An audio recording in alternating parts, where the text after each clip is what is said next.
International internet day कब मनाया जाता है? तो सही उत्तर है इसका 29 अक्टूबर। हर साल 29 अक्टूबर को इंटरनेशनल इंटरनेट डे मनाया जाता है। इसका उद्देश्य दूरसंचार और प्रौद्योगिकी के इतिहास को चिन्हित करना है। यह दिन पहला इलेक्ट्रॉनिक संदेश भेजने को चिन्हित करने के लिए बनाया था, जिसे वर्ष 1959 में एक कंप्यूटर से दूसरे कंप्यूटर में भेजा गया था। चार्ली क्लाइन, जो कैलिफोर्निया विश्वविद्यालय लॉस एंजल्स के छात्र प्रोग्रामर थे, इन्होंने 29 अक्टूबर 1969 को दुनिया में पहली बार इलेक्ट्रॉनिक संदेश लोक के प्रसारण की खोज की थी। उस समय इंटरनेट के ARPANET कहा जाता था, advanced research project agency network कहा जाता था। हाल ही में फराज खान का निधन हो गया। वे किस क्षेत्र से संबंधित थे? सही उत्तर है बॉलीवुड एक्टर फराज खान का निधन हो गया। वे काफ़ी दिनों से बीमार थे और उनका बेंगलुरु के एक अस्पताल में इलाज चल रहा था।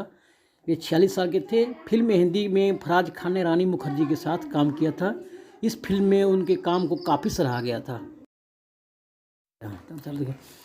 हाल ही में किस मंत्रालय ने छात्रों के स्वास्थ्य के लिए चाइल्ड हेल्थ ग्रेड योजना का शुभारंभ किया? तो सही उत्तर है केंद्रीय शिक्षा मंत्रालय।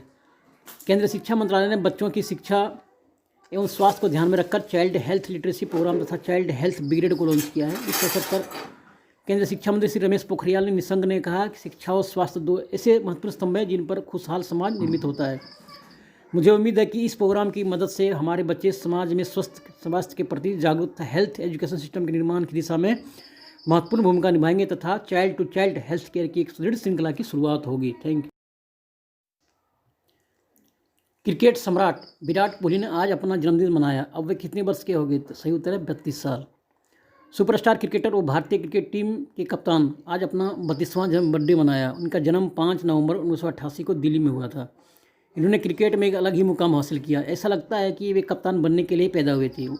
पहले अंडर 19 टीम के कप्तान बने, बाद में भारत को वर्ल्ड कप दिलाया। आगे चलकर भारत के ऑल फॉर्मेट तीनों फॉर्मेट में कप्तान बने। टेस्ट में टीम को नंबर 1 बनाया। ऑस्ट्रेलिया में पहली बार टेस्ट सीरीज उनके ही नेतृत्व में भारत ने जीती। IPL में रॉयल चैलेंजर बेंगलोर के कप्तान हैं। अपने कैरियर में कोहली अब तक इतने रिकॉर्ड तोड़ चुके हैं कि उन्होंने विराट रिकॉर्ड तोड़ कोहली लिखा जाना मुनासिब नहीं होगा। वे वनडे में सचिन तेंदुलकर के सबसे ज़्यादा शतकों के रिकॉर्ड को तोड़ने में महज 7 शतक दूर हैं। वे जिस रफ्तार से खेल रहे हैं उसके तो अगले 1-1.5 साल में यह रिकॉर्ड कोहली का नाम हो जाएगा। अभी कोहली चुनिंदा बल्लेबाजों में से जिन्होंने 3 फॉर्मेट में 50 से ज़्यादा औसत रन बनाए हैं। कोहली के नाम अभी 86 टेस्ट और 53-62 औसत में 7240 रन है। हाल ही में भारत का लोक सेवा प्रसार भारती ने DTH शिक्षा चैनल के किसके साथ समझौता किया? तो सही उत्तर है MIYTY। भारतीय लोक सेवा प्रसार भारती ने इलेक्ट्रॉनिक और सूचना प्रौद्योगिकी मंत्रालय के अधीन Bhaskaracharya national institute for space application तथा भू सूचना विज्ञान संस्थान के साथ समझौता किया है। इस समझौते के अंतर्गत सभी DD फ्री डिश दर्शकों को DD सह ब्रांड चैनल के रूप में 51 DTH शिक्षा TV चैनल उपलब्ध होंगे। इस समझौते का उद्देश्य ग्रामीण और दूरदराज के क्षेत्रों में हर घर में गुणवत्तापूर्ण शैक्षिक कार्यक्रम का पहचानना है। देश के प्रत्येक व्यक्ति को कौशल विकास और गुणवत्तापूर्ण शिक्षा प्रदान करने के लिए सरकारी प्रतिबद्धता के तहत यह चैनल 24 घंटे निःशुल्क उपलब्ध होगा। प्रसार भारती के CEO हैं शशि शेखर वेम्पति, हेड ऑफिस नई दिल्ली। हाल ही में प्रसार भारती ने किसके साथ मिलकर DD किसान पर खेती की नई तकनीकों के प्रसार के लिए समझौता ज्ञापन किया? तो सही उत्तर है IFFCO। सार्वजनिक प्रसारणकर्ता संस्था प्रसार भारती ने DD किसान चैनल पर नई कृषि नवाचारों को प्रसारित करने के लिए और बढ़ावा देने के लिए प्रमुख सहकारी उर्वरक कंपनी IFFCO के साथ एक समझौता पर हस्ताक्षर किया है। समझौता ज्ञापन के अनुसार DD किसानों के लाभ के लिए विभिन्न नवीन कृषि तकनीकों के बारे में 30 मिनट के 25 एपिसोड प्रसारित करेगा।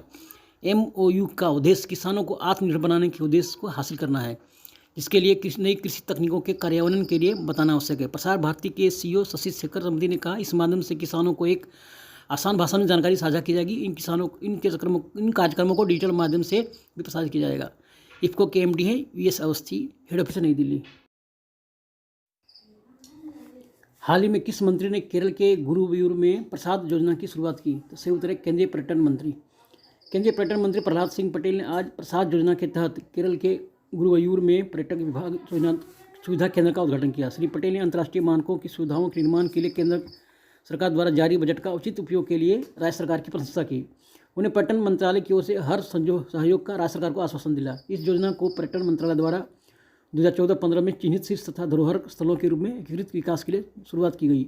इसका उद्देश्य प्रवेश द्वार, सूचना केंद्रों, बुनियादी सुविधाएं, पर्यावरण के अनुकूल साधन, बिजली और ऊर्जा के नवीकरण स्रोत, पेयजल शौचालय, क्लॉक रूम तथा प्रतीक्षागृह जैसे बुनियादी ढांचे का विकास करना।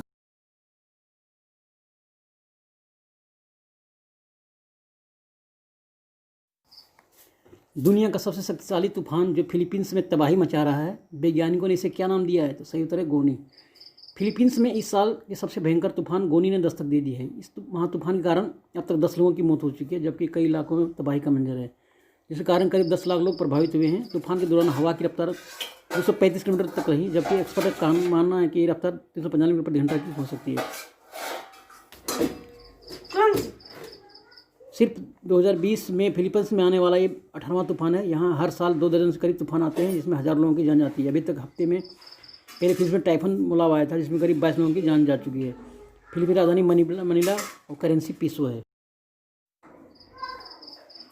हाल ही में जम्मू कश्मीर के राजौरी जिले में पुत्री के साथ सेल्फी अभियान शुरू किया गया। किस संघ ने किया? तो सही उत्तर है महिला शक्ति केंद्र। कश्मीर के राजौरी जिले के स्थित महिला शक्ति केंद्र ने कल पुत्री के साथ सेल्फी अभियान शुरू किया। यह अभियान महिला और बाल विकास मंत्रालय द्वारा पुत्रियों के माता पिता का सम्मान बढ़ाने के लिए किया गया है। इसमें लड़कियों के अनुपात को बढ़ाने में मदद मिलेगी। केंद्र की महिला कल्याण अधिकारी नम मिर्जा ने बताया कि पुत्री के साथ सेल्फी अभियान विश्वभर में लोकप्रिय हो रहा है। उन्होंने लोगों को अनुरोध किया कि वे अपने पुत्री के साथ सेल्फी लेकर इस अभियान को सफल बनाएं। महिला शक्ति केंद्र राजी ने चुनिंदा सेल्फियों के हाल में कोविड-19 श्री शक्ति चैलेंज प्रतियोगिता की शुरुआत किसने किया? सही उत्तर माईगोव.इन ने। महिलाओं के नेतृत्व वाले 6 स्टार्टअप्स ने UN वोमेन के सहयोग से माईगोव द्वारा आयोजित कोविड-19 श्री शक्ति चैलेंज प्रतियोगिता में जीत दर्ज की है। माईगोव ने UN वोमेन के साथ मिलकर कोविड श्री शक्ति चैलेंज अप्रैल 2020 में शुरू किया था। इनका उद्देश्य महिलाओं को स्टार्टअप समाधान के लिए प्रोत्साहन एवं शामिल करने का उद्देश्य उन अभिनव समाधान की खोज करना जो कोविड-19 से निपटने में मदद कर सकता है।